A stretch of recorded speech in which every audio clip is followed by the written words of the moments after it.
Order, order.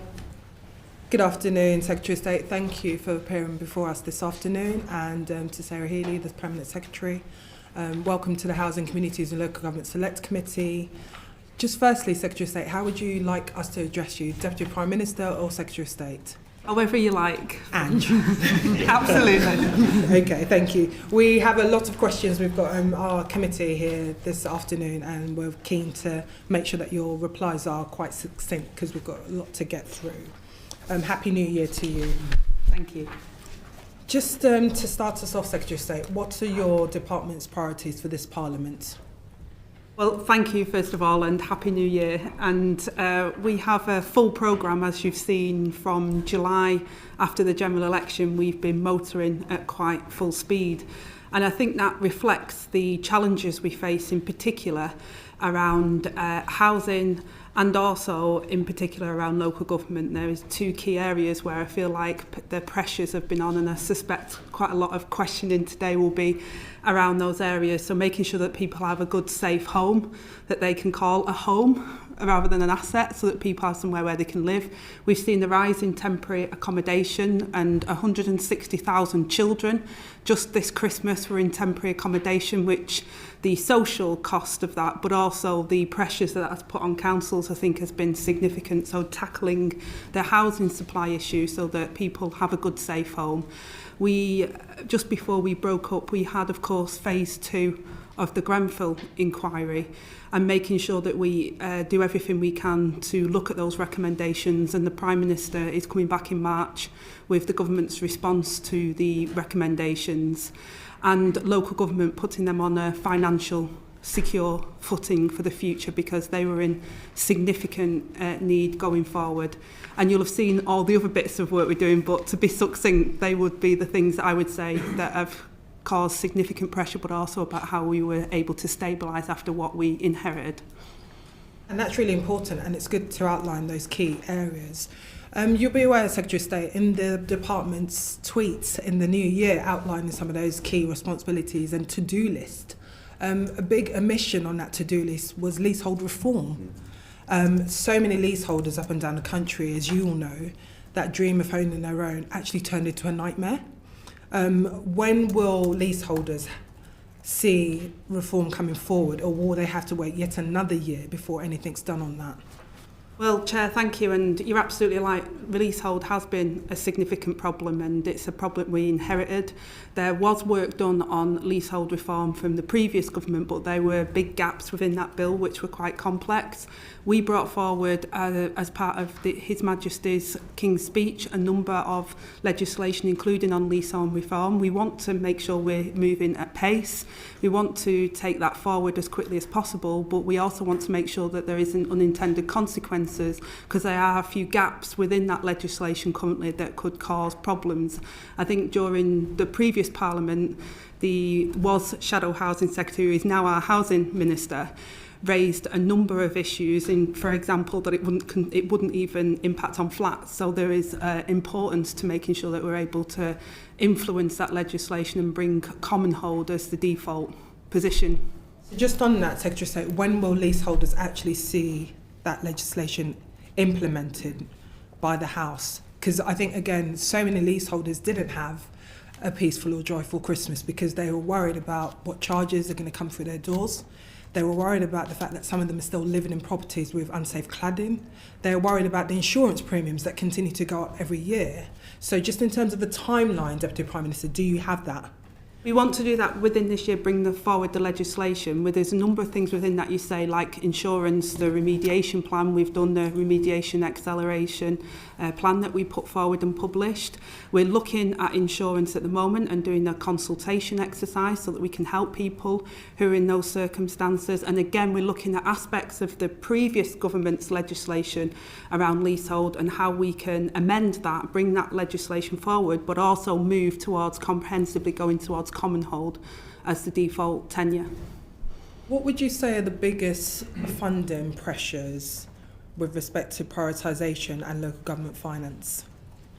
There's a number of impacts on local government finance. I would say that children and adult services is having a significant impact on local government finance. I would say that obviously temporary accommodation is having a significant, and homelessness is having a significant impact on local government finances, and that we've been doing quite a lot of work to try and address some of those pressures. So we've put a real terms 3.5% increase for local government.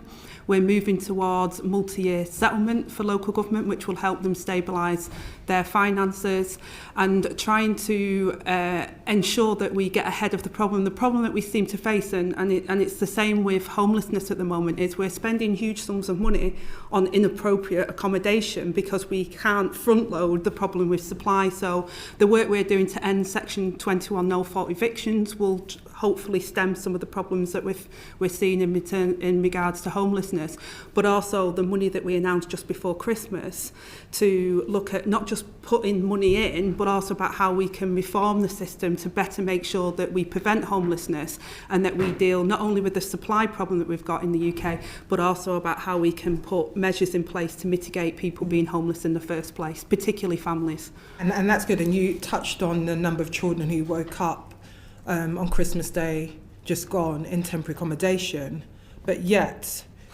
we have a situation where the government chose to freeze the local housing allowance, which in a sense helped a number of families not face homelessness in terms of evictions. So ending Section 21 is going to be a real game changer for many families. But where families are not able to keep up with the rent and there is now a freeze on the local government housing allowance, do you not feel that this will undo all the good work you're doing within your department?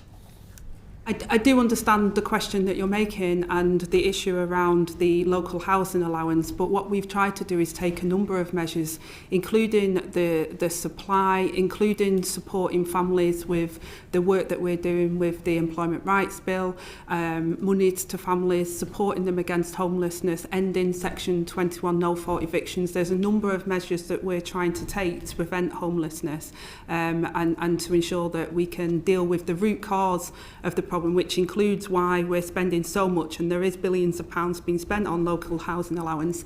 Is the real elephant in the room is that we just don't have enough homes, and we haven't been building enough social homes, and that's why I've made it very clear not that we need to just build 1.5 million homes, but we have to have the biggest wave of social and affordable housing for a generation, and we're determined to deliver that.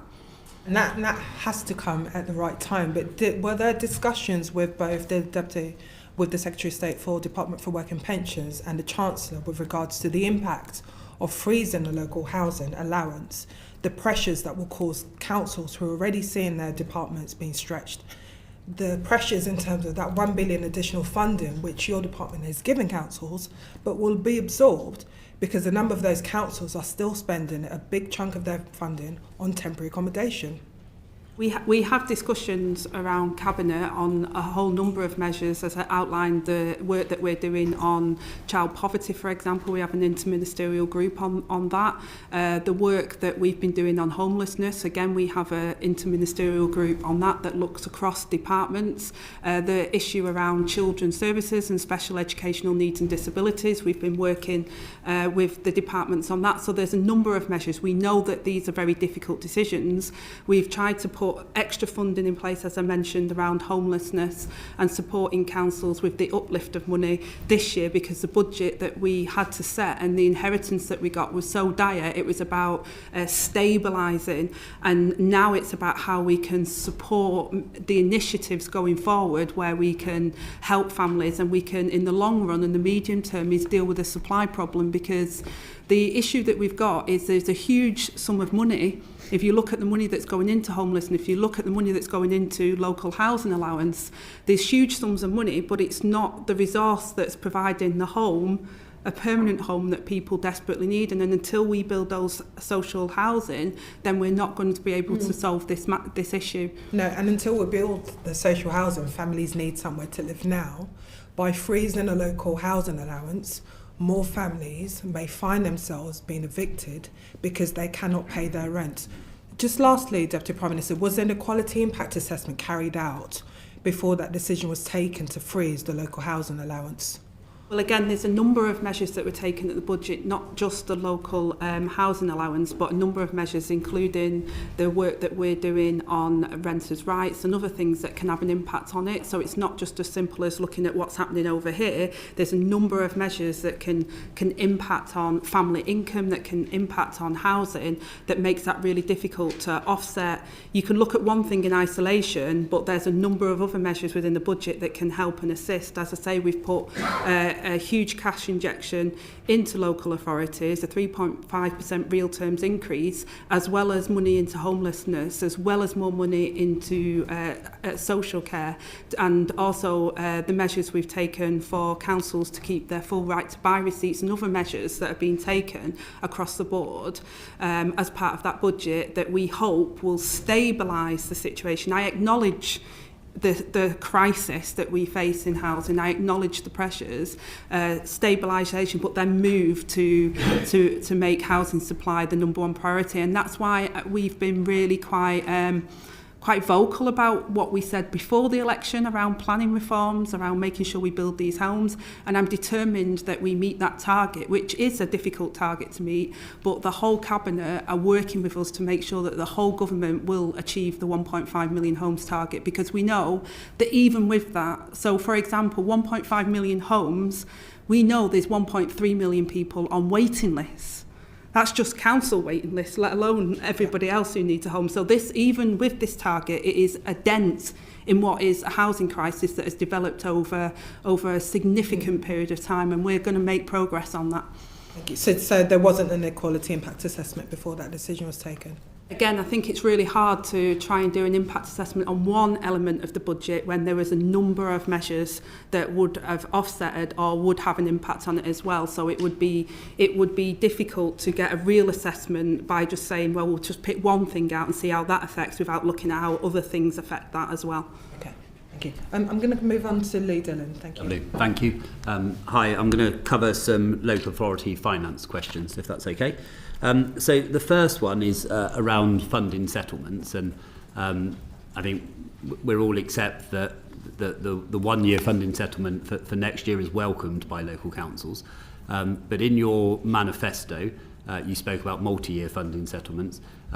You spoke in your introductory remarks about the impact and pressures on local councils. So quite simply, why not give them multi-year funding settlements from next financial year onwards? Why delay it until future financial years? Well, we're trying to do that, Lee, and when we came in July as a new government, the immediate situation that we found ourselves was with a significant £22 billion black hole. In my department, we'd spent our reserves fully on some very important issues like Homes for Ukraine, for example, some really important programmes that the previous government had set in train, but we didn't have the funding for it. So the first thing as a new government was that we had to stabilise the funding. So there wasn't the time and there was the urgency to look at the situation. In local government in particular, the financial situation for local councils was quite dire. We know that we'd already had a number of Section 114 notices which in effect them declaring bankruptcy, and this isn't a party political matter. This has happened for many different local authorities. So therefore, stabilising the funding for local government this year was important. But equally, as I said to the chair previously, we recognise that there's huge record sums of money going into local government and into different various priorities, but it's not necessarily producing better outcomes. So you could say that in special educational needs and disabilities, for example, there's huge funding going in, but is that giving the right outcome for those young people? It isn't. So what we're trying to do, and with the multi-year settlements, is so that councils and local authorities can plan ahead. So this year onwards and running up to the next spending review is about us how we can take forward the reform agenda as well as how we can do things differently, because we can't just keep throwing good money at bad. We also have to look at, well, is it working? Are we paying huge sums of money for example, out-of-borough placements for young people that's costing us loads of money, whereas actually what we really need to do is build a foundational amount of resources here where we know it's needed and look at better outcomes for people. So the multi-year settlement will be as soon as possible. We're looking to move towards that. I think the direct answer is we just didn't have the time available between setting the budget and us being able to put that in place. So in that interim period, would you allow councils more flexibility on how they manage their funds at the moment? So, for example, capitalisation can be allocated to transition activities, but can't go directly to revenue or to go back into the general reserves, to give them the ability to manage, in effect, bridging that gap until they get the multi-year funding settlements. What I've said to local authorities is that I want to work with them. I don't want to use the threat of 114 or anything like that. It doesn't, regardless of what council it is, I want to work with them to try and help. So what we've tried to do is, again, the first thing I said I wanted to stop is all these little pots of money like Dragon's Den approach. Well, you can bid for this and you can have a little bit over here, is to try and pool it so that local authorities, I believe local councils know what the local need is. I believe that they want to provide good services for their local area, so trying to get them to be able to utilise that and to use every mechanism they can to deliver those services locally. We're definitely looking at how we can support councils. I want to see all councils to see this government as working with them. I come from a local government background, a significant number of years in local government. I know the work that they do. They do a huge amount of work, loads of different things, and it has changed significantly over the last 30 years, and they're trying desperately with less to deliver more when demand is going up. So we are working with local authorities to help them and to work with them to deliver those services that they want to deliver. So would it be fair to say that if there are council leaders and finance portfolio holders out here, if they've got some ways to be able to bridge that gap, is to come and speak to the department on a case-by-case basis? Yeah, I mean, I've made it really clear from the moment I went into my department is we should have a can-do attitude to support them. What local government is facing is significant. Since 2010, the money that is available to local governments has gone down, but demand has gone up. At the same time, they're being asked to do so many different things. Most people wouldn't even know that local government do it. A lot of the complaints or a lot of the issues that are raised with me as a local MP is actually a local authority issue. So local councillors and local authorities do a tremendous job and touch our lives in ways that most people would never recognise. So I understand that the pressures that are on local authorities, and my department should do everything it can to support and to try and enable them to provide those services.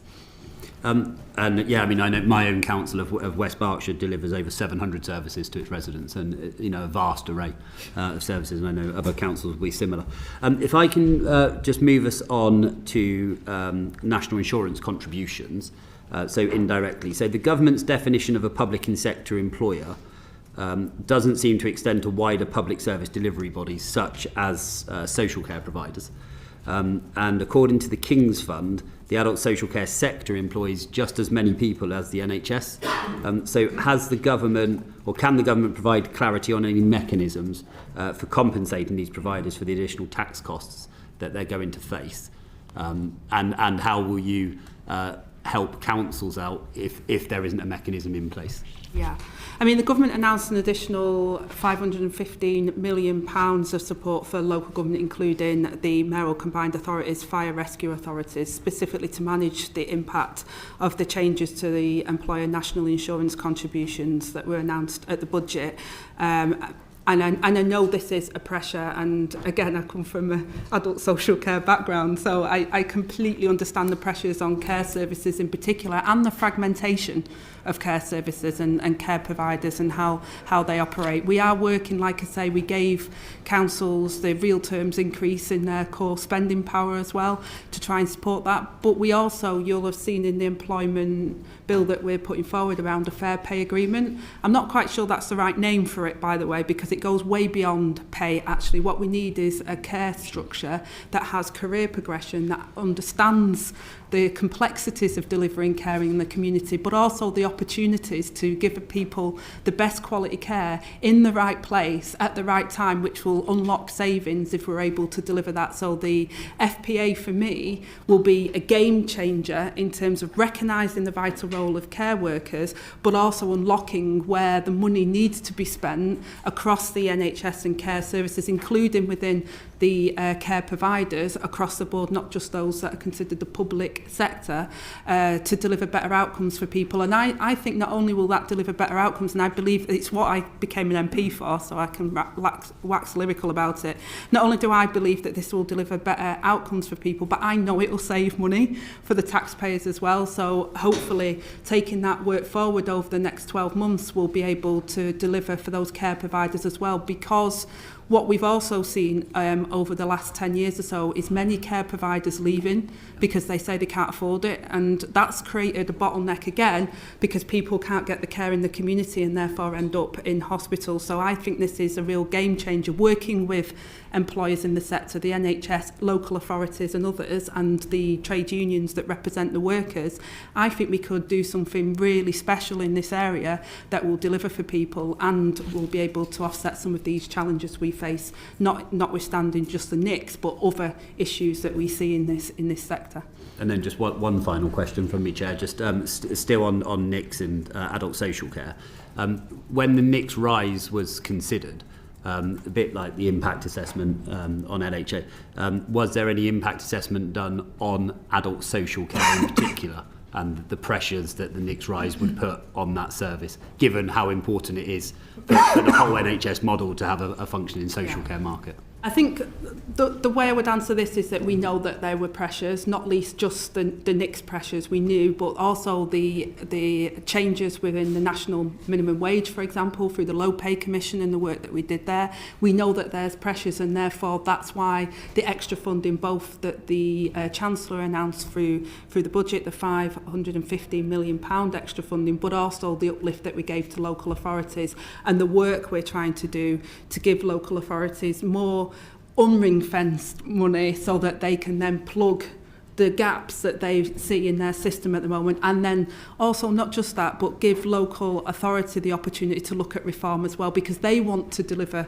good services. They just haven't got the opportunity at the moment to really drive some of that innovation. I think it's probably worth just mentioning the £880 million increase in the social care grant specifically as part of those uplift in local government funding. Yeah, but there are additional uplift costs in providing adult social care without the NICs rise anyway. Yes. Well, so, Nonetheless, a significant increase in funding. Yeah, just overall pressure is still up. Thank you. Sarah. Thank you, Deputy Prime Minister. I'm going to talk now a bit about the SEND issue, which is certainly one of the biggest issues that comes up on the doorstep and in my inbox in Hyndburn. Starting off with, what are the government's plans for the broader reform of SEND and adult social care funding, given that the sort of current levels seem unsustainable in what's being spent by local authorities to provide these services when the demand just keeps going up? Yeah, there's been, I know this has been discussed before as well with the liaison committee with the Prime Minister and the Minister for Education. There's been a significant amount of money that is going into special educational needs and disability, including the money that we've announced in local government. But I really think that there is a real challenge around reform to make sure that, for example, the out-of-borough placements we're seeing, the inadequate places for children with special educational needs, the ability really to provide that care for people in the school setting and the wider support for their families. There is a lot of work that we're doing with the Department for Education and others to make sure that we can work with the NHS as well to deliver a better service and talking to parents. And I think anyone who's watched Prime Minister's questions over the last couple of months across the whole House, so again it's not a party political issue I'm making, across the whole House this has been recognised by members of Parliament, so we're hoping we can work together to really try and address the problems, because whilst we're putting more funding in and there's record levels of funding going in, I don't think we're getting the best value for the young people who desperately need their needs to be met, and we're not meeting their needs early enough, and they're being let down by the system at the moment. So there's a real drive across the government departments to deliver that change as well. And how do you envisage solutions being found that will not just improve where we are now, but I think there are families out there who are really worried that there may be winners and losers out of these reforms? And so what are you doing, and how's the approach hoping, I guess, I'm assuming, to avoid that and to avoid there being losers in the things that come forward. Yeah, well, I mean, hopefully there isn't losers. We've put an additional £1 billion of funding into special educational needs and disabilities, and looking at the alternative provision funding as well. And I think it's fair to recognise that one size doesn't fit all, and that's the frustration that young people, even with a label of a particular disability, might present in very different ways. Neurodiverse young people have different challenges. So how we can make our education system, our health system, and all of how that impacts on young people will have a real impact on their quality of life and their outcomes for them. So I think the most important thing for us is making sure that young people get the support they need very early on in the system, and that we're able to break down some of those barriers. So, for example, young people trying to get access to CAMS now, the waiting list is so severe. Speech and language therapy services, they're really difficult to access. If you want to get an assessment for your child, I mean, it's like getting the Holy Grail, getting an EHCP plan now, and even when you get one, does anyone recognise it? So it's so frustrating for families who are at this crisis point because they're not able to get the resources they need. So we've been concentrating on having the resources available and the early intervention so that we can support families, so it doesn't have to feel like you have to fight the system, and you shouldn't have to fight the system to get a diagnosis, and you shouldn't have to fight the system to get some support. And that's what we want to turn around.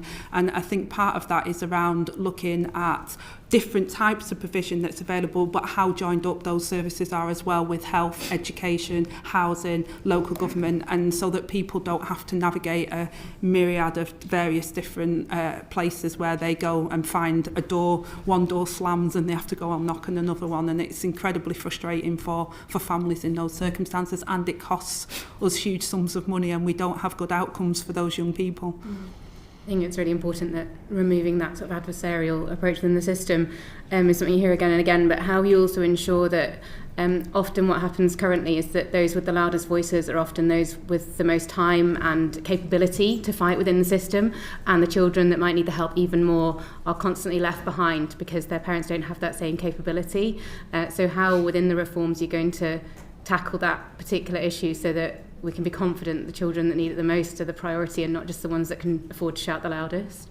Absolutely, and that's why it's important that people and families get access to that support as well from professionals. So whether it's through a GP appointment, which can be really difficult to navigate to get, or whether that's through the school being able to alert and say we need some support here, can we get some additional support to support a young person, or whether that's even through getting an NHS appointment, just trying the machinery of government and how we're linking in around these challenges will hopefully break down some of those silos and those barriers at the moment, because it feels like you have to go through this hoop to get here, and you've waited so long to get there, and then you might not get to that hoop. What we want to do is empower people who are in those young people's lives to look at the whole place around that child. So if it's a housing need, then let's try and fix that housing need and not say, well, we can't do anything about that, or housing can have a severe impact on special educational needs and disabilities. So you've got to be able to fix the system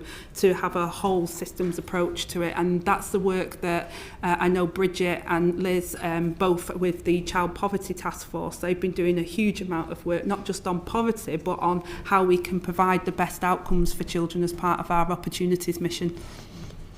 Thank you. Just wanted to ask, obviously it's a more Department for Education one, and we've seen the VAT increase on private schools start on the 1st of January. Are you worried that any additional funding in SEND and money to local authorities will just be absorbed because there could be an additional increase of families who may not be able to afford to continue to send their children to specialist schools coming back into the state system, which obviously is something that the government would want to welcome and in terms of improving the state system for all families? Well, we recognised also that independent schools play a vital role in providing support for some children with special educational needs and disabilities, so there were exemptions within that. So, for example, if an independent school has over 50% of children with a statement of educational needs, they're exempt from paying that VAT. So there were a number of measures that were put in within that legislation to protect those children that are in independent schools because of they have a special educational need and disability, because we recognised that that provision was unique and important for those young people. I'm going to move on to housing and planning. Chris. Super. Thank you, Chair. It's clearly fantastic to see the ambition on housing and planning and what's been achieved already by this government. Do you want to set us out just quickly how you see us moving towards 1.5 million, given last financial year it was 221,000 homes that were completed? We clearly need to significantly improve on that. What do you see as the journey from where we are to where we need to be? Thanks, Chris, and I really welcome the question, because often people will break it down annually. I don't see us getting there annually. There is a number of measures that we've taken immediately, like the National Planning Policy Framework and the consultation we've done already on that, which sets new mandatory targets for all local authorities. The investment in 300 new planning officers within local authorities to speed up this planning situation. We envisage a planning and infrastructure bill probably around March time this year coming forward, so that we can take further measures, so that we can do planning reform. We introduced in the budget £500 million additional affordable homes programme. We delivered some flexibilities within that as well, so that we could get the money out the door. We've been speaking to Metro mayors and to local authorities around Homes England and how we can support that programme. We've had a New Homes Accelerator, so where there's been stalled sites, we've had dedicated team that have been working to unlock some of the challenges that we've faced on that. So there is a number of levers that we're pulling at the moment, which will hopefully start to turn the tide, but it's a bit like the Titanic. It's not like one of the Hackney cabs that can turn really quickly. It will take more time in the early stages before we start to see the shoots. Just on that point, I mean, obviously, the broad point is you'll be underachieving 300,000 in the early years of the Parliament to overachieve it later in the Parliament and hopefully in subsequent Parliaments as well. One issue, though, would be that the housing targets that you're setting local councils are 370,000. The reason it's 370,000 as opposed to 300,000 is because you expect a bit of leakage there. But even still, how do you expect to be able to exceed 300,000 a year towards the latter stage of the Parliament if the housing targets that you're setting local authorities are based on an assumption of building 300,000 a year?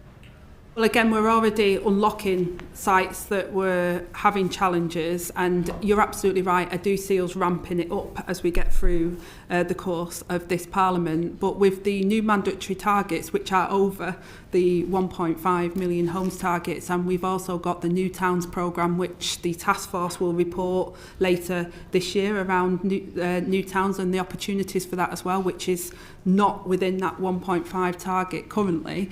We're hopeful that we'll be able to do that, and I think as sites come forward, we've got the brownfield passport, which again we're saying we want brownfield to be delivered first. I think that we'll be able to prevent some of the blockages. It can take around 7 years at the moment to get planning permission for housing. 7 years is just way too long.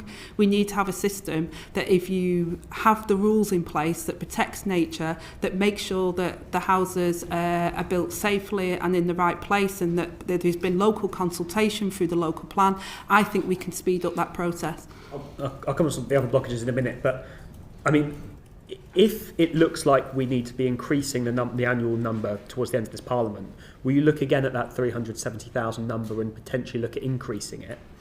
Because it may not be high enough in order to hit the kind of numbers that we need to be hitting.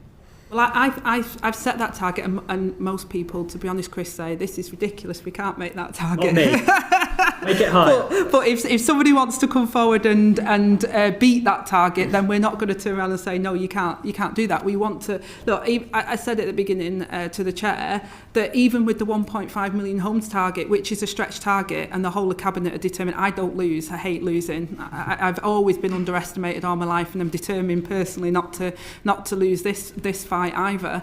But even if I achieve and this government achieves the 1.5 million homes target, it is a dent. It is a dent in what we need to achieve as a whole country to deliver the houses we desperately need. We haven't seen this level of house building since the 1950s, the post-war, and it is the similar challenge that we face today to get that as well. So I think that they are achievable targets that we've set. They are mandatory, and therefore councils, local authorities will be expected to deliver on them. And I think that we may be able to get more than that in some areas, but we're working with local authorities and mayors to deliver that. I'll come back to that point specifically in a second, but just briefly, you touched on the extra planning officers and 300 extra that we're putting in. When I speak to local authority leaders across the country, they say, not blaming anyone specifically, but given the challenges of local government finances again this year, they're not sure that they're going to be able to sustain their planning departments as it is. And I think most people would accept that even if we were successful in getting 300 planning officers, that's not enough given how much of a bottleneck is on the system. So are there any other things that you'll be looking at in order to increase the number of extra planning officers above and beyond that 300 that has already been promised and pledged? Well, again, we've said the 300 planning officers, but we've also talked about streamlining some of the planning decisions as well. So sometimes things just get called in and are constantly in this merry-go-round, whereas actually if it's very clear what the rules are, then we should be able to move forward on some things instead of them being called in and constantly being in this merry-go-round. So hopefully by streamlining the planning system, which is what we're hoping to achieve, making it very clear what the rules are that we expect people to follow, that we'll be able to then focus the resources of planning committees and planning officers so that we don't end up with them needlessly doing more and more time on tasks that really actually they shouldn't need to do. So, for instance, the fact that we want all local areas to have a local plan should simplify the role of planning officers, because if it's within the local plan, then it should get planning permission, and so the whole sort of process should be more streamlined, which is why kind of we think it's possible to do it within the capacity, but obviously keep it under review as we sort of go through meeting the 300 planning officers commitment. Super. So, final question. I mean, look, if you speak to most people across the country and you ask what the biggest objection to new housing is, it's that the new housing, one of the biggest objections is that new housing isn't going to come with the infrastructure that's required. Now, look, if the system's working right, if you've got a good local plan in place, as everywhere should, you can get a lot of the infrastructure put in place with new housing developments, the schools, the GP structures. If you've got good planning officers, good council teams, good local plan, it's entirely possible to achieve that. I think one of the worries I have, and this might be particularly relevant given the area I represent, is if you're one of those places that's not just building the homes that's required for your local area, but also dramatically expanding, dramatically growing. Milton Keynes has built 3,000, but there's lots of other places across the country that are growing in population. Sure, your new housing estates can build the GP surgeries, the schools, but there's much bigger infrastructure projects. A hospital is often the key example, but there's other things as well, which can't be funded by that as well. It needs to be funded by central government. Now, in those places that are growing quite quickly, are you having conversations across government departments to ensure that those extra bits of infrastructure, like hospitals, for example, are going to come alongside that extra expansion?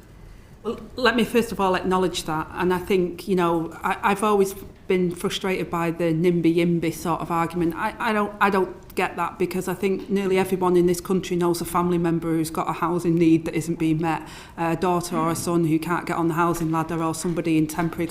Everybody knows somebody, or an elderly relative that wants to downsize but can't. So everybody understands the need for buying the houses. I think for building the houses, I think we've won the argument.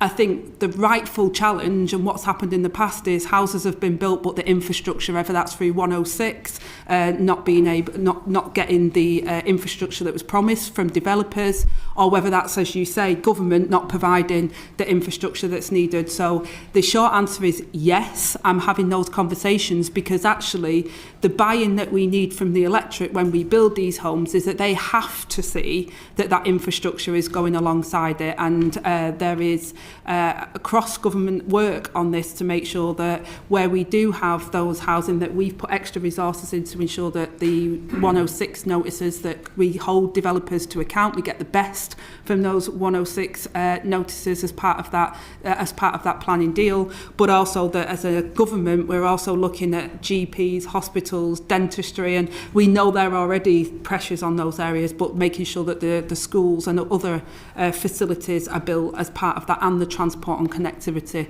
is with that as well. So the short answer is yes, but I also want to acknowledge the premise of the question, because I think it's a really important one that you raise, and that's where often there is a genuine frustration from people and members of the public who say, hang on a minute, I'm not in my backyard. I've got genuine concerns there, and this is what's happened, and that's why we've got to make sure that that infrastructure is critical, as well as the target of 1.5 million homes. Thanks. Yeah, and just want to come in on build-out rates, really, and just look, I absolutely support your ambition for 1.5 million new homes, and I want to see us build more, and I wish you all the success in achieving it. I don't see any evidence that suggests that we will hit that target by the end of this Parliament. I mean, I've got a strategic site, we've got an emerging local plan. The planning inspector has accepted that the build-out rate, there will be no completions until 2030-31, and that will be 60 a year. Because of that, the inspector has now required smaller sites to go into the local plan because they can be built out quicker, but won't have the infrastructure gain that a strategic site has. And so that's just one example, and will be replicated across the country. And so if you're going to be lower on your housing completions at the beginning of the Parliament, to get to that 1.5 million, you'll have to build more at the end of the Parliament, and then you'll need the workforce to be able to build that as well. And I just haven't seen a clear enough explanation, to be honest with you, from the government on how we will get to that 1.5 million, apart from it being an aspirational target. I think, like I say, there's a number of things we've done, like the New Homes Accelerator to unblock sites. There's been issues around nutrient neutrality and nature offsetting, which again, we're coming forward with the planning and infrastructure bill later, in the spring, to make sure that we can address some of those issues as well. We have announced additional funding for construction hubs to make sure that we've got young people that need employment, and I believe that we can match that within the construction sector, and working with the Department for Education to deliver that, and also the Employment Department as well. We've been working with Liz on how we can deliver that as well through the job centres and the DWP. So there is things that I think we are doing that will deliver that. There is simplifying the planning rules, which most of the developers say to me is that we're stuck in this merry-go-round. As I say, it can take 7, 8, you pick a number, and therefore we don't get those sites unlocked. So I think the work that we're doing now, we've also, the frustration also has been that has been put back to us is around housing associations don't have the money, and the stuff we're doing on remediation around how can they release capital to come in on a 106 for these developments. We've again been looking at that to support housing associations and councils. We've given them the opportunity to keep their right to buy receipts, which will help them to deliver. And I support all of what you're saying on that, but that's all still got to have time to go through the process. Then you've still got to get planning application secured and then build the sites out. Then you've got four and a half years. I know, but we are literally simplifying that whole process and putting more investment in. So that I acknowledge your point, if we look at where we are today and what we inherited, but I'm also equally saying we've put rocket boosters up to make sure that we get there. I'm going to bring Lewis, and then Chris is going to finish off the section. Lewis, quickly. Thank you, and I draw everyone's attention to my register of interest in local council. Just on the 7 years, you seem to be saying local councils are not doing enough to build. What about developers? Because sometimes developers don't play ball. They don't show councils that they're willing to listen, that they're willing to do 106 agreements, that they're willing to do good development, good design, for example. So sometimes they've got themselves to blame as to why they don't get planning permission or it takes 7 years. And you sort of allude to in lots of your answers that it's all councils' fault. What are we doing doing about developers and getting them on board to do more? Well, Lewis, first of all, I'm not saying that councils are the problem.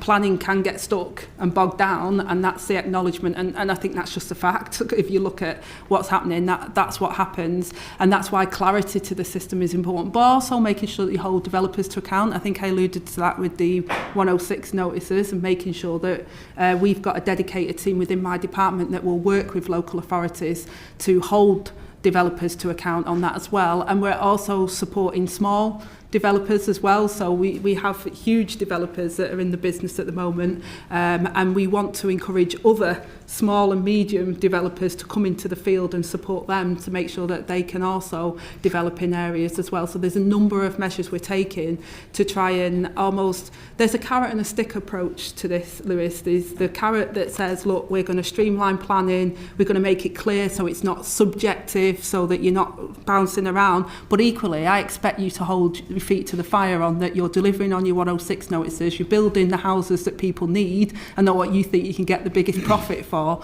and that we'll work with those developers to deliver that, but they have to follow the rules, but we will set the rules and we'll make them very clear. Right, thank you. Chris, finish off your section, please. I'll just moving on to social housing, if that's okay, Chair. I might sort of link it to that question, if that's all right, because I think we talk about developers a lot, but I mean, broadly speaking, the way the model works at the moment is that developers bid for how much they can buy land for, guessing what kind of, with a local plan, having a really good reasonably good estimate of what the requirements are going to be when they build on that land, infrastructure-wise or particularly social housing-wise. That sometimes works. Sometimes then you could have a massive inflation in costs, and they try and wiggle out of those commitments. And there's a massive asymmetry on information, and housing developers are obviously trying to maximise their profit margins. They've got a duty to do so, and councils are arguing back, and it gets very messy. And often you can get in a situation where there's this trade-off that is then created, where either developers, suddenly it's not feasible for them to build a project, so we get held up, we don't hit our housing targets, we don't get our building starts, or you don't get enough social housing built, and we sort of end up in the worst of both worlds. The easiest solution, and broadly speaking throughout the whole of sort of British history where we have been really successful at house building, the answer's been do more to capture that land value and have more state intervention to ensure that you're not just driving up the land value, because it's all right talking about developers' profit margins. People that are really making the most money in the system are the landowners who are making the millions of pounds, because that land value is being driven up in certain areas. So do you think that generally, if we want to deliver the more social housing, we need to be doing more to think about how we can get those land values down in a way that doesn't hold up building starts and everything else, in a way to get more homes built? And has your department been looking at ways to achieve that? Yeah, absolutely. I mean, you're obviously absolutely right about the value of kind of land value capture as a way of kind of funding this. There's a few things I'd sort of just say about viability specifically and the kind of role of Section 106. So we obviously consulted in the National Planning Policy Framework back at the end of July on an approach to social housing, particularly in areas of identified grey belt, to say that we wanted 50% of that to be affordable and social housing.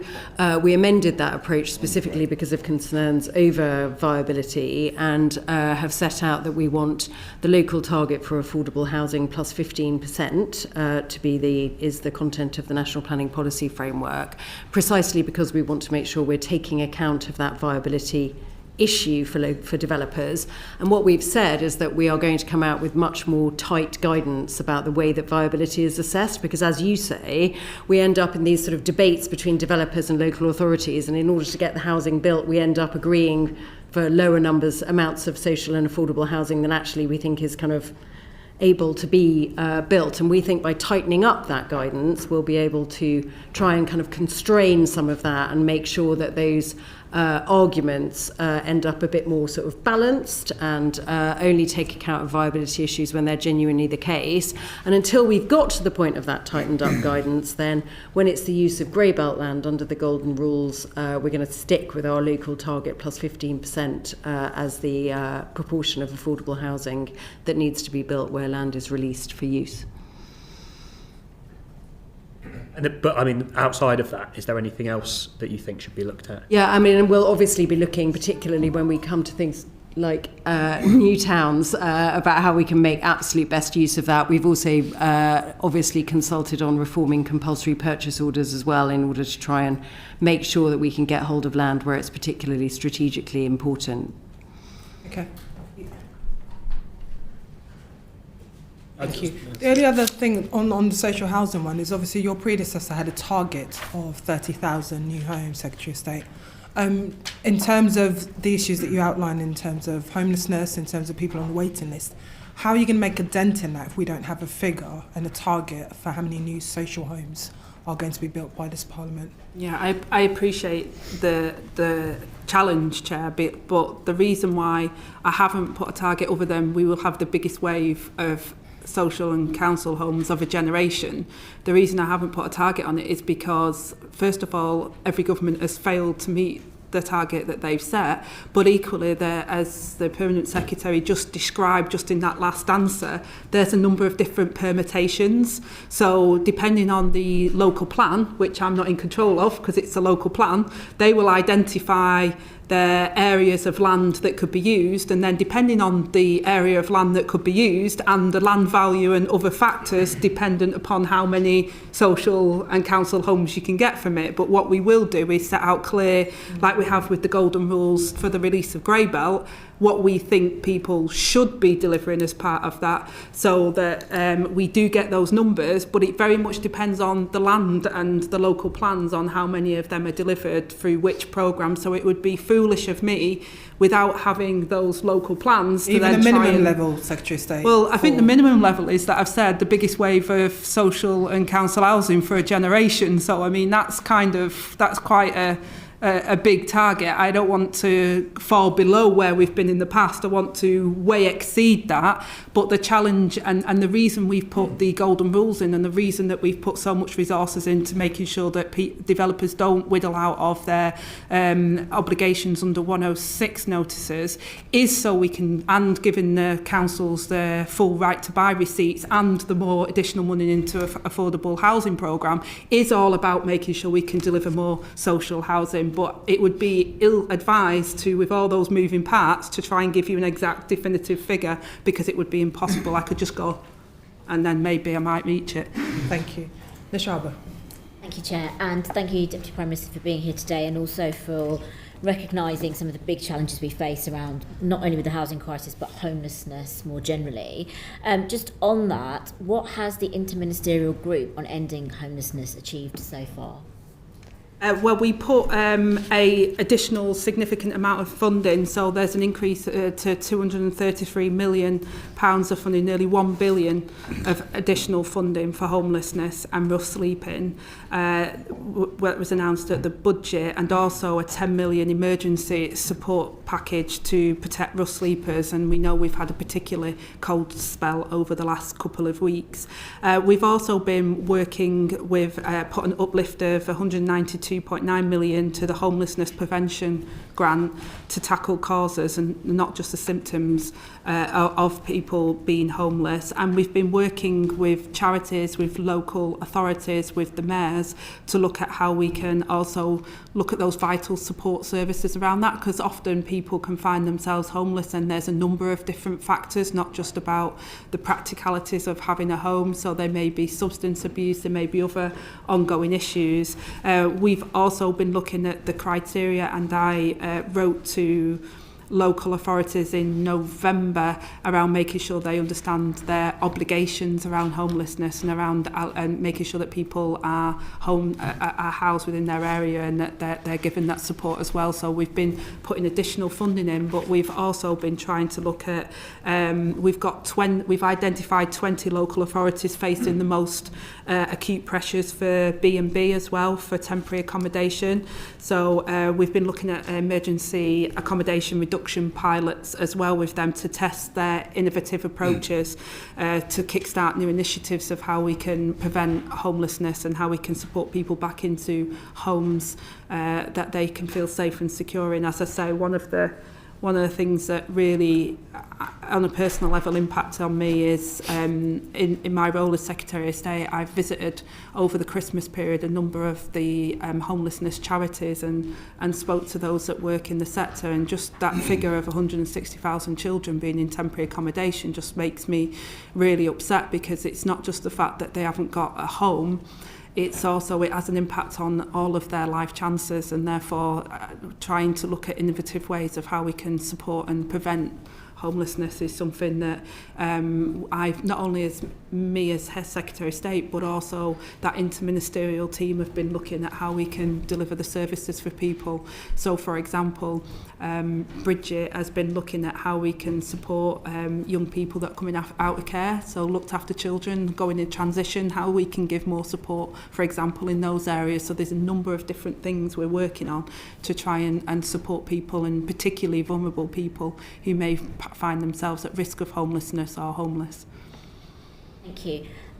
Obviously, this is not a new issue, and I think every government has always pledged that one of their core priorities is to end homelessness.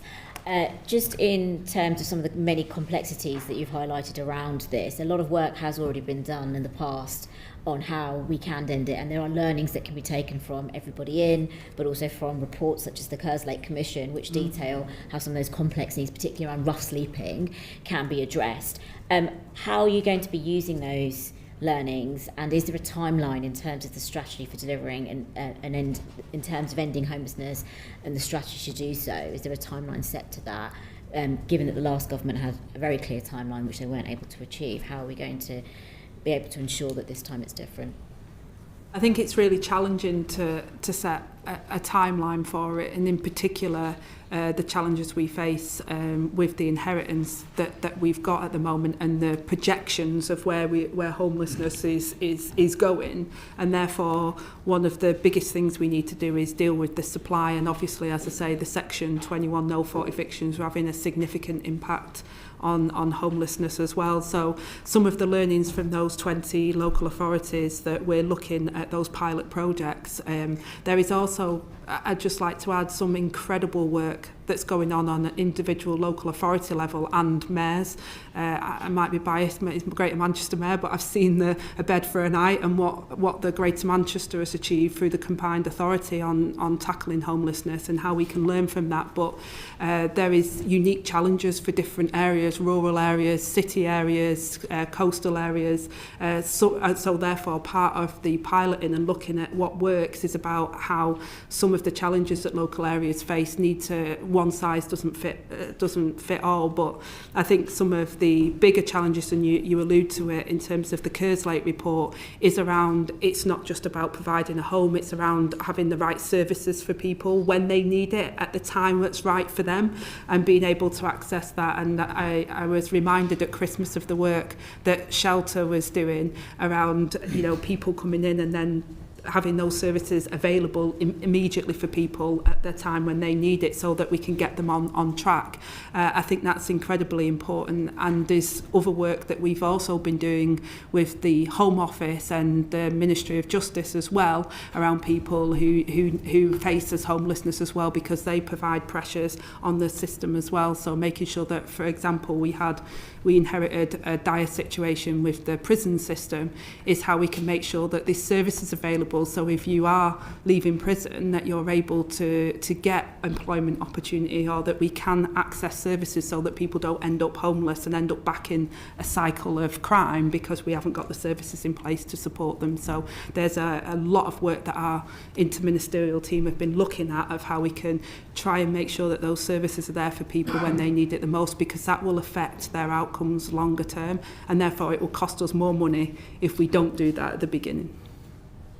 And obviously, I appreciate that you've set out why it's challenging to set out a timeline at this stage, but is there a targeted approach to this in terms of how you would see a year-on reduction in rough sleeping particularly, or anything that you're working towards, or is this still something that you're not able to put a figure on at this point in time? I would be very hesitant to put a figure on it, but we really want to see an impact. And part of the problem, I suppose, is not just the fact of plugging the hole, but it's also the amount that's coming in. So there is a problem around there's a lot of work that's going on that's preventing, but then the sheer volume that's coming in, you're not really seeing a reduction at the moment. So the frustration for me is the issue around longer term problems around supply will just keep us coming back to this point over and over again. So we're taking measures now, and I think the measures around ending Section 21 no fault evictions, the measures we're taking around prevention of homelessness, the measures that we're taking to support local authorities in terms of their ability to build the houses they need, I think they will have an impact, but we need to see a real dramatic increase in the number of supply of housing in order to really be able to reflect a net significant drop in homelessness, because the pressures are so acute that more people are coming into the system as we can get out of the system at the moment. Thank you, that's very helpful. Just one other question, if I may, Chair, on this. Specifically, I know we've talked a lot already about temporary accommodation and the pressures that it places, and also the need to have that long-term strategy in place in order to deal with the supply issue. However, there is an immediate pressure, and there is an immediate need in certain places to tackle some of the challenges. Firstly, the conditions in temporary accommodation, which aren't necessarily always meeting the standards that we would expect. And secondly, out-of-borough placements, which you have touched upon in terms of the impacts that they have on people's life chances, particularly young people. Is there any plans, or are there any plans to tackle those two issues in terms of legislation, to look at both out-of-borough placements, the impact that it has on the individuals as well as the host authorities, but also temporary accommodation in the immediate term? Yeah, so as I say, in November I wrote to local authorities reminding them of their duties in terms of out-of-borough placements and housing, and making sure that people get the support that they need. And I suppose within that question is a real tension and a challenge, and I see this every single day, that people at the moment, their housing needs are not adequate. There is people in housing that is not good for their health. It's not safe for them, but they are too frightened to even raise the alarm of this is not adequate for me, because no sooner have they raised it, they will either be put out of borough, their children are disrupted from their school, or they'll find somebody else, a landlord will Section 21 no fault evict them and find someone else who'll be quite happy to move in and will take the squalor that they're putting them in. And I say that not all landlords are like that. There are some incredibly decent landlords out there. So the decent home standards, the Arabs law, the new home standards that we're introducing, it's about making sure that we can support people in having safe and secure housing as well, but acknowledging at the moment that I'm under no illusion that there are significant numbers of people at the moment who, not just in temporary accommodation, but in their housing that they've got at the moment is completely not safe for them and not adequate, and we have to address those issues. And we've put additional funding aside to support support landlords as well. We've said we want to work with landlords to make sure that they can bring their homes up to standards as well. So this isn't about landlords are bad. This is about, look, you know, we need to acknowledge that we have a housing crisis in this country, and it's not just about building the homes, but it's also about making sure the homes that we've got currently, and even the temporary accommodation, is fit for human habitation, and that we don't see a situation where we had, unfortunately, in Greater Manchester, where Arab lost his life, and the contributing factor to that was the housing that he was in, and we want to turn that around. What we've said is that, just to add to Deputy Prime Minister said about decency and kind of the importance of things like the Decent Home Standard for temporary accommodation, is that we've said that we'll consult on how we would extend the Decent Home Standard to temporary accommodation. There are some complexities in doing that, partly because of use of B&B accommodation and hotel accommodation, which is obviously something that the guidance steers local government against, but is unfortunately used quite extensively at the moment, but with a view to applying that Decent Home Standard to temporary accommodation precisely for the reasons that you point out. Obviously, local authorities already have a duty to avoid Category 1 hazards in temporary accommodation, but clearly, kind of, as Deputy Prime Minister set out, we want kind of much higher quality accommodation for people than that. Okay. Just one very final follow-up. Is there anything going to be done to discourage out-of-borough placements, particularly where you see people being sent hundreds of miles away from their original, their family network, their friends, or their original authority? I think we already sort of set out that we should local government should avoid out-of-borough placements except when absolutely necessary, and kind of that's what Deputy Prime Minister's letter sort of underlined and emphasised. I would have thought we'd want to say a bit more about it in the long-term homelessness strategy that we're publishing later this year. Joe. Just one very specific follow-up on the homelessness prevention grant. There is a new restriction within that, which is 49% needs to be spent on prevention. And of course, we all support prevention in the long term, but for London councils specifically, some of them are really concerned about that because they spend approximately 80% of the grant currently on temporary accommodation. So is there a risk that that restriction is a little bit of a one-size-fits-all model and could actually exacerbate some of the funding pressures in places like London with very high numbers of temporary accommodation? Well, I mean, it is true that clearly more of the homelessness prevention grant has been being spent on temporary accommodation in recent times than we would want to have seen to be the case. We want it to be spent upstream rather than downstream. We have looked at the distribution of the homelessness prevention grant to try and target where there are some of those extra needs which you talk about in London, and I know from many of my conversations with chief executives and officials across London councils just how sort of serious those pressures are. It's not the only funding that's spent on temporary accommodation. Kind of some comes out of core council funds, which obviously we've put extra money into as well. But we always remain sort of open to discussing particular issues that councils are experiencing, as DPM said earlier, in terms of kind of pressures that they're experiencing or problems that they've got, and looking at how we can help with that. But clearly, until we can get funding to be a bit more upstream and less downstream on homelessness, we're simply going to see increased numbers in temporary accommodation, and children in particular, where we know that's a specifically severe problem in London. So you cannot confirm that councils are going to have to fund that gap from their general funds? Well, all I'm saying is that kind of at the moment, kind of the funding for temporary accommodation comes out of sort of several different sources for councils that we absolutely recognise. We've put an increase into that homelessness prevention grant and looked at ways in which we can distribute it and match with needs. But ultimately, we do need some of the funding to go more upstream than it has been in recent times. Continue on your point, please. So I wanted to move on to remediation. Obviously, this year will be the 8th anniversary since Grenfell Tower, and the National Audit Office recently estimated that we still have they estimate 60% of buildings have not yet even been identified, and the Remediation Action Plan obviously puts new targets on speeding that up. How exactly can we speed up this identification? Because if we don't know what the buildings are, obviously you can't even then move on to the very lengthy phase of actually remediating them.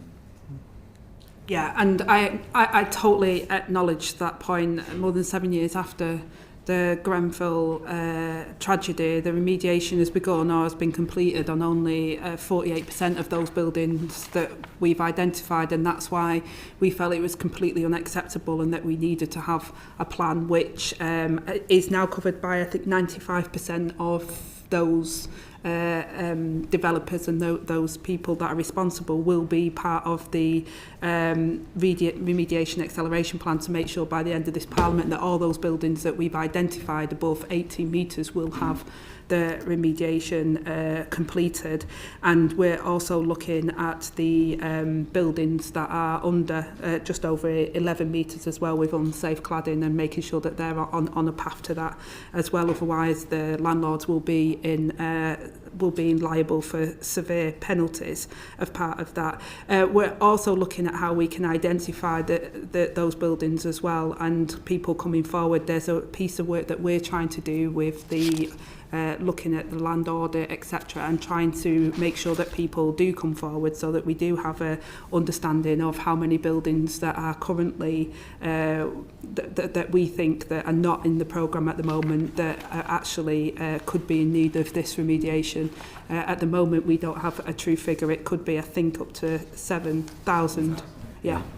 And once the buildings have been identified, the next thing in the remediation plan is around forcing action. And one of the big frustrations that people have is this buck passing between developers and freeholders.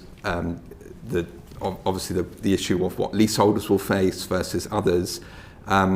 And the scale of this is huge. You know, I mean, it's millions of people around the country. So I'm just trying to understand, if we sped up the identification, will government consider taking a much more hands-on approach to actually forcing action?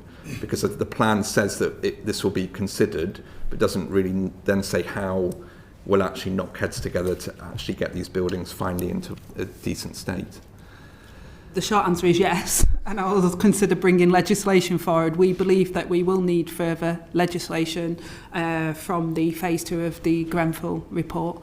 And we're committed to making sure that we do everything we can to meet those targets that we need to meet to ensure that people feel safe and that remediation happens. So if we can't knock heads together, then we do need to make sure that we take action. I have met with the main developers and people involved in the housing sector. I've also met those various different organisations that are responsible for building safety as well, to look at where there are potential gaps, where it's like trying to pin blancmange to a wall and where people are trying to get out of it, and how we can clarify that and then take action. There has already been extra support given, and local authorities have started to take serious legal action against those that are not remediating those buildings, and we've been supporting that action, and we have not taken anything off the table in terms of bringing forward more legislation if it's needed. The previous government introduced quite significant legislation regarding this after the Grenfell tragedy, and it's just for me it's shocking that we're still in a position today where thousands of buildings have still got this unsafe cladding, and people are going to bed at night every night in buildings that need that remediation, and the same people that want to build the houses now want to say, well, it's not our responsibility, and I don't accept that, and I've made that very clear to them that I expect them to do everything they can to make sure that they do that. And like I say, at least 30 developers have signed up to, that's covering 95% of the buildings, to make sure that we have that remediation completed before the end of this Parliament. And conscious of time, sorry, just to switch topics to elections briefly, does the government recognise the risks of potential foreign funding in our political system and a general lack of transparency and accountability around money in politics, and when might we expect some action on this? Well, yes, we were looking at this in opposition around how we can make sure that elections are transparent and that funding and donations are transparent within our system, and we continue to look at that and making sure that we have the systems in place that people have confidence in. The one thing I would say is that I think in all of the reports we've had in the past, that in terms of electoral fraud is very, very, very, very minor, and therefore we want to enfranchise people into exercising their vote, and we've looked at voter ID as part of that and supporting that process, but equally we want to see transparency in the process of where donations come from, and people are very clear about that and that the rules are followed. Do you know when we might see legislation or a bill on this? Or?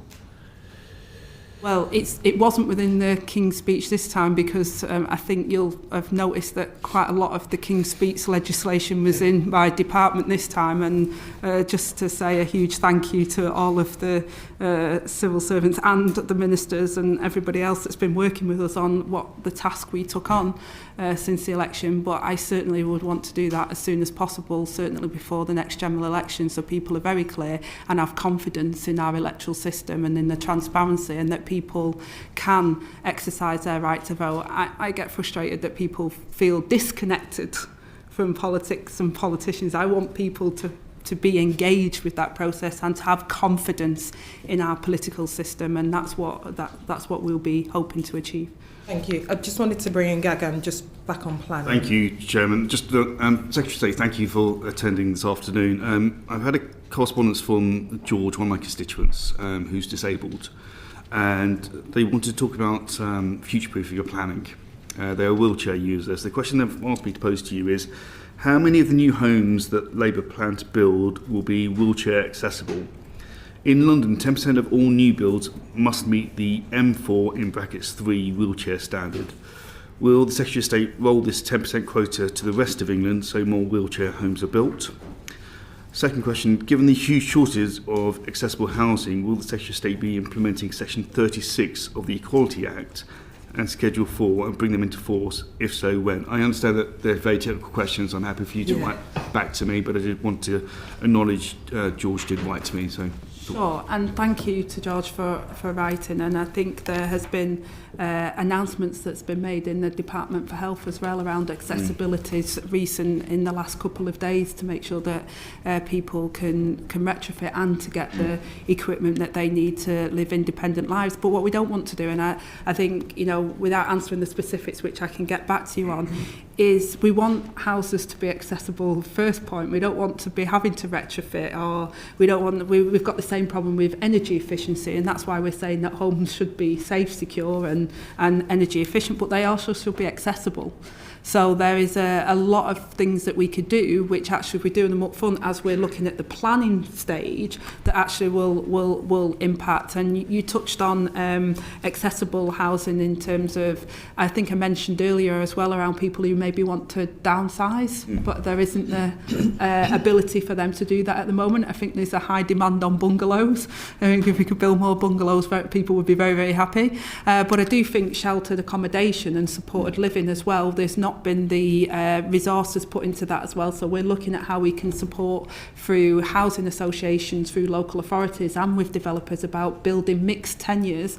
And it comes back to my point I think I made to Lewis before, or it might have been Lee, about how houses are built for not about what the profit could be, but actually about what is the need in their area and having much more focus on that. So stretching the 106, making sure we comply with that, but making sure that local authorities and local housing providers have the resources they need to match the demand that we have in the areas, and that if we're building homes, we should be trying where possible to future-proof them so that we're not creating these problems that we find in older buildings that are difficult to retrofit. Thank you. I'm just mindful of time. If we could keep the replies a bit more succinct.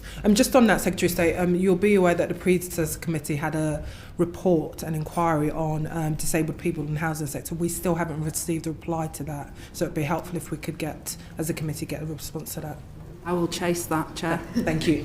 Maya. Moving on to devolution, which we had a number of questions on, but we'll focus on some of the things that maybe aren't talked about as much. So firstly, a lot of the devolution deals that have happened so far have been in metropolitan areas, but obviously the opportunities going forward are a lot more sort of shire areas and county areas.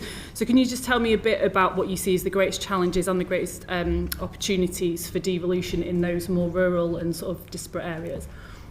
Yeah, thank you. And I think that the main thing for me is I want to see not a patchwork of devolution. I want to see the whole of England to have devolution deals. I've been really upfront about that, and I want to see collaboration, and I've said that. I said it at the local government association at their conference, and I've said it to local authorities. I don't want to pitch them against each other. I want them to collaborate.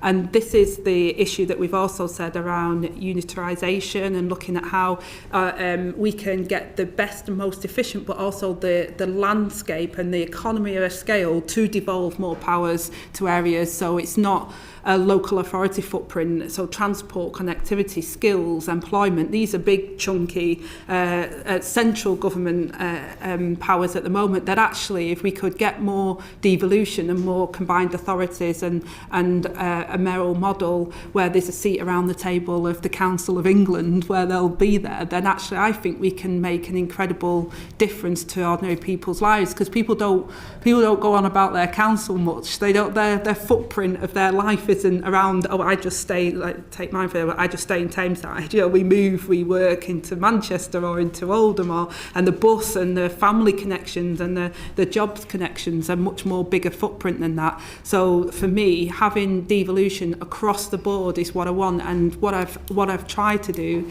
is match that ambition by the paper we're bringing forward on devolution is about how we can give more powers, and we can show that actually by having that strategic approach, looking at how you can combine and collaborate together, you can deliver better outcomes in your local areas. So it's not about taking powers up, it's about bringing powers down, but having having the economy of scale to really deliver those outcomes for people locally. And do you see any sort of more specific different challenges for those more shire areas than we've seen maybe so far in some of the more metropolitan devolution deals? I think so, but I also see some really good opportunities. So, for example, local healthcare, matching people's healthcare needs, the healthcare in some of the rural areas that are schools and skills and education and transport and connectivity is a different challenge to what you'd get in an urban area, for example. So I think them having more control in that combined area will allow them to cater for those needs. I do see that areas, I want to be very careful here. I know people are very close to their identity as an area, and therefore that can be a challenge to ask them to collaborate with partners next door. But actually on some things, I think it's a case of, well, you could get more by doing it locally with your partners there, by a Secretary of State in Whitehall who might not know your rural area that well, saying this is what we think you should have. So I think actually it could be an opportunity to deliver better outcomes in rural areas. Thank you. I'll leave it there. Thank you, Deputy Prime Minister. I want to talk about the impacts of reorganisation and devolution, if I may. So I'll try to fire through two and then come to the third in a bit. I've always thought your priority was housing, delivering housing targets, something that I agree on. But doesn't reorganising councils distract them from delivering that housing target, particularly them agreeing their local plan? Local authorities can either deliver that 1.5 million or they can reorganise. Do you think they can do both? Isn't it counterproductive to risk trying to make them do both? And secondly, on social care is the elephant in the room on local government finances. With the government review into social care and funding concluding in 2028, councils generally underfunded now, and a decent chunk of them are going to be restructured in that time. How do you think councils are able to cope with those three challenges at once? Well, I think what it can do is it's an opportunity to do that. I think actually part of the challenge back is that by working rather than pitching against, but actually collaborating, working together, you can meet that. So I alluded to it in terms of, two different boroughs could have local plans that integrate with each other that can deliver their joint housing targets. So if you've got 10% of the land in one local authority, 30% in another and 40% over this way, then you could end up in a situation where you haven't got that in your local plan, or it isn't delivering. Whereas if you can combine together with your local housing mandatory targets, you could actually deliver a bigger infrastructure programme that delivers the housing and the infrastructure, so you can combine your efforts and deal with those problems. And so I think that the reorganisation is quite critical to get the mass in order to deliver some of these really big challenges that we face as well. So the challenge back is, I would say that it could be an opportunity. Yes, there is always threats with opportunities, but I actually think it's the way forward for them to gain more powers from the centre, for them to be able to deliver at scale on some of these issues, which is around housing, you're right, but also around social care as well, because social care and primary care services and the interface between primary care and the NHS, I think being able to look at it in a bigger area actually will be able to deal with some of these big ingrained challenges that you may face that you couldn't do at a small sort of unitary level. And finally, I suppose I speak as the MP for Zara Sharif. I'm really concerned that reorganising councils when they're trying to protect vulnerable children or vulnerable adults, it's a risk of distraction. The Prime Minister told the House just before Christmas he plans to review children's social care. How's that review going to be implemented at the same time they're reorganising? What impact assessment has the government made on the risk to vulnerable people whilst you're reorganising?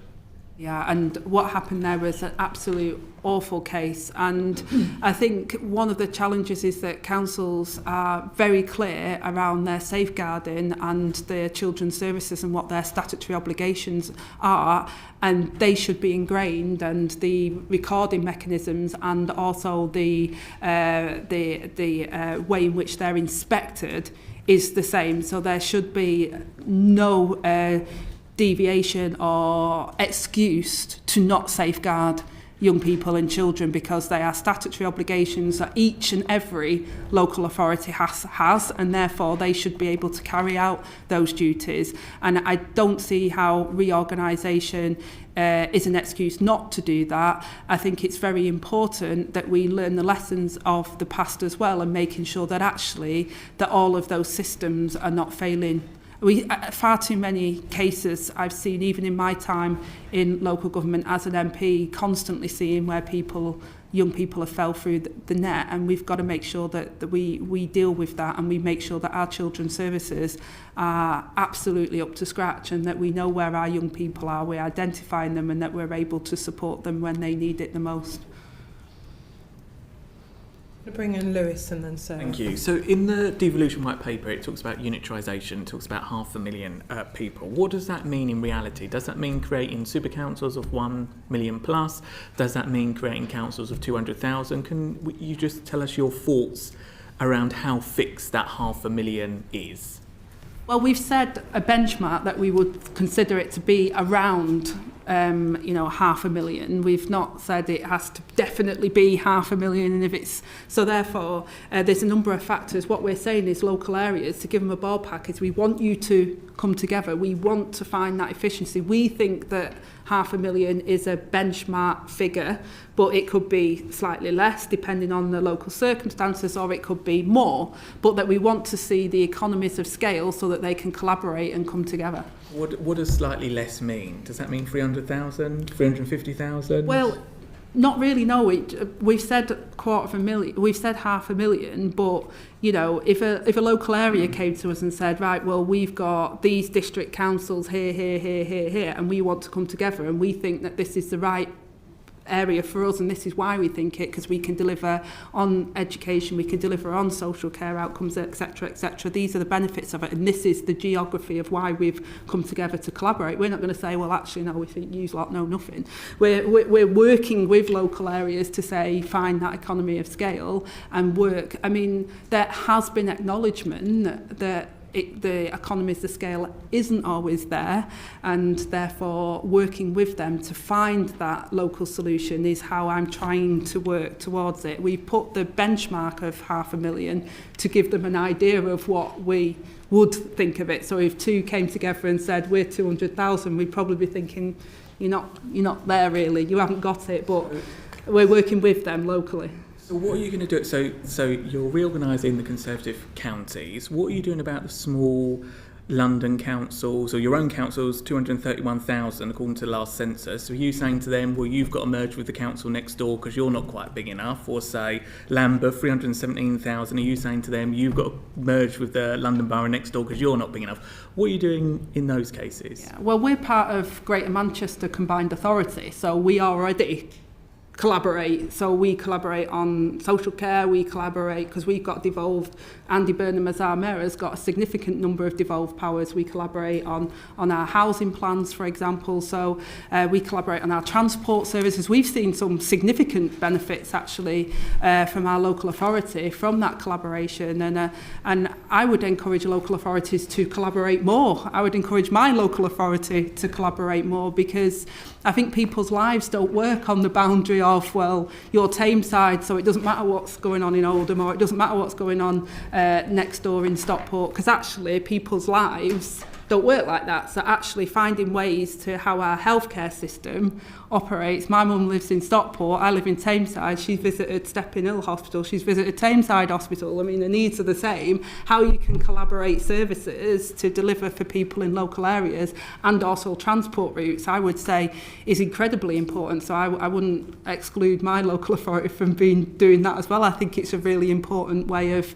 safeguarding and delivering the better services for people. It's people's lives don't work off local authority boundaries or district council boundaries, but what we're trying to do with reorganisation is deliver the size and scale to deliver quality public services for people at a local level that recognises that people's lives don't work off the demarcation of what we do in local government. So you will ask small Labour metropolitan councils to consider merging as well then? Well, we're asking people to collaborate, and we're looking at how we can deliver the economies of scale so that people can deliver better outcomes for people, and we've been very clear about that.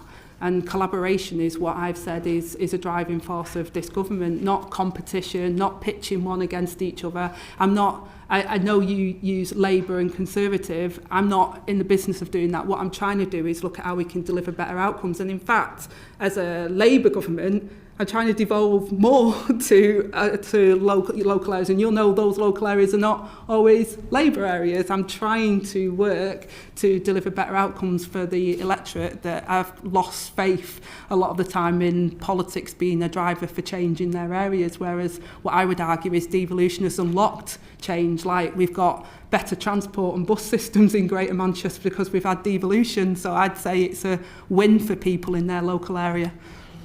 On that, very briefly, currently councils are obviously considering, including in Lancashire, county councils are considering the option of delaying elections in order to allow for devolution and local government reorganisation to move forward at pace.